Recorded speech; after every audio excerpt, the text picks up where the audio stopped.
Okay, so let's just mark the date.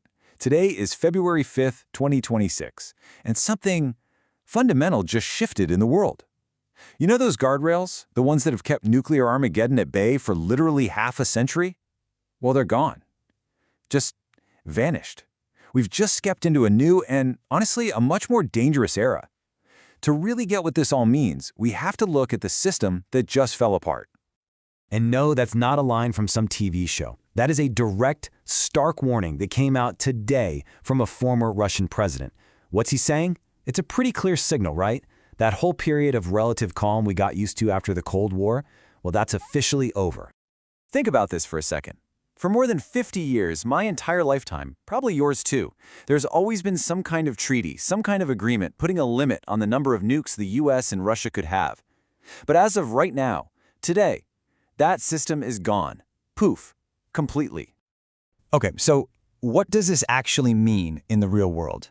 Why are alarm bells suddenly ringing in capitals all over the globe? Let's break down the immediate fallout. And the reaction has been, well, exactly what you'd expect, swift and, frankly, pretty fearful. You're seeing headlines everywhere warning about a new arms race. US leaders are being really blunt about it, saying the world is just a less safe place today. And then you have Japan, where survivors of the atomic bombs are actually out there protesting. For them, the fear of another nuclear conflict just became very, very real again. All right, so to really grasp the danger we're in now, we have to talk about the safety net that just tore. What was this thing? What was this system that we've all been relying on for so long? It was called the New START Treaty. It was signed way back in 2011, and its whole purpose was pretty simple, but absolutely vital. First, limit the most dangerous weapons on the planet, and second, and this is the crucial part, make sure neither side could suddenly surprise the other.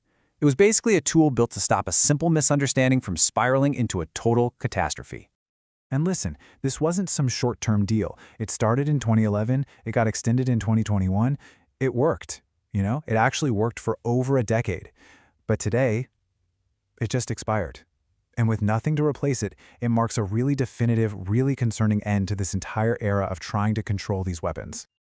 I mean, this chart really lays out what we just lost. It's a stark contrast, right?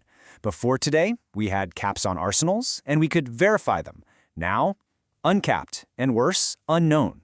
Before, we could do on-site inspections. Now, blocked. We used to share data. That stopped. See, the real foundation of this thing wasn't just the numbers. It was about trust and transparency. And that foundation, well, it just completely crumbled. So you're probably wondering, how did these inspections actually build trust? Well, it wasn't just a friendly visit. Hey, can we come look around? No. This was a super rigorous, very structured process. One country would give notice, they'd get access to these incredibly sensitive nuclear sites, and their experts would physically count the weapons to make sure the other guys were playing by the rules. That was the mechanism. That's how you turn suspicion into certainty. Which, of course, brings us to the billion-dollar question. If this treaty was so important, so essential for keeping everyone safe, why on earth would the world's biggest powers just let it die? Well, the answer really comes down to just how much the world has changed since this thing was signed back in 2011. The old rules of the game, it seems they just don't apply anymore. So, from the US perspective, here's the core of the problem. The argument is that a two-way deal between just the US and Russia doesn't really make sense anymore. Why? Because you've got this third major player on the field, China, who's in the middle of this massive and really secretive nuclear buildup, the fastest in its history.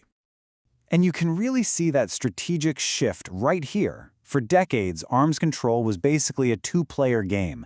Yeah, a super dangerous game, but at least the rules were kind of understandable. Today, it's a three-player game, and trying to use the old two-player rulebook, well, some argue that's not just outdated, it's actually deeply dangerous. So there we have it. We've gone from a world with rules to a world without them. What does that mean for us, right now? Let's dig into the immediate consequences of this brand new, unchecked reality. And the dangers here are very real and very immediate. Without those inspections, you are flying completely blind. Imagine you're a military planner. Suddenly you have to ask yourself, is the other side building new weapons? If so, where are they? And when you don't know the answer, you're forced to assume the absolute worst-case scenario. It's that uncertainty, that guessing game, that fuels arms races and seriously ramps up the risk of a small misunderstanding spiraling into something truly unthinkable. All of this leaves the world at a really precarious crossroads. The old road we were on, that two-way arms control path, it's gone.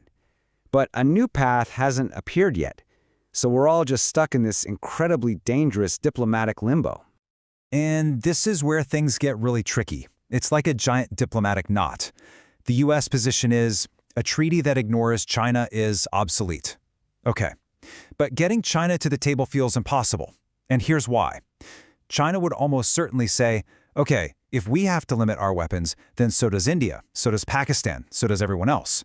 And that kicks off this huge diplomatic chain reaction that, right now, nobody has a clue how to solve. And so, that leaves us with a pretty final and pretty unsettling question to think about. Was that whole era of arms control just a temporary thing? A product of a two-superpower world that doesn't exist anymore? And now, in this new, much more complicated age with lots of nuclear players, are we just destined to live in a world with no rules at all?